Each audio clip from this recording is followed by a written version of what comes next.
Hi everyone, welcome back sa aking channel. So for today's video, we will discuss another logical reasoning para sa civil service exam. So logic number 4, 5 men were eating apples. A finished before B but behind C. D finished before E but behind B. What was the finishing order? Okay, so medyo madali lang itong problem na ito. Kailangan lang isulat natin itong dalawang condition. So ang question na ito galing sa FB group na Civil Service Exam 2024.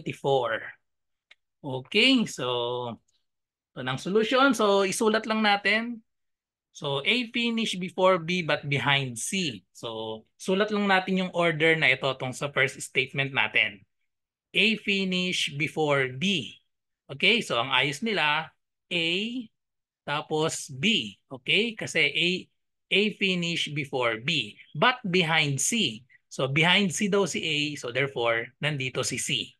Okay, so next, D finish before E, but behind B. Okay, so ang magiging ayos nila, si D muna, tapos D finish before E, tapos behind siya ni B.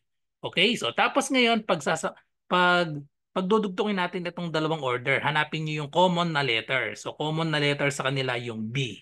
Okay, so therefore, ang arrangement na nila, idugtong lang natin itong BDE dito sa B sa una. So therefore, ang ayos na ay C, A, B, D, E. So the correct order, so yung finishing order ay C, A, B, D, E, which is letter B.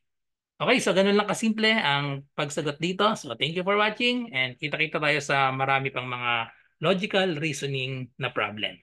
So bye-bye and God bless.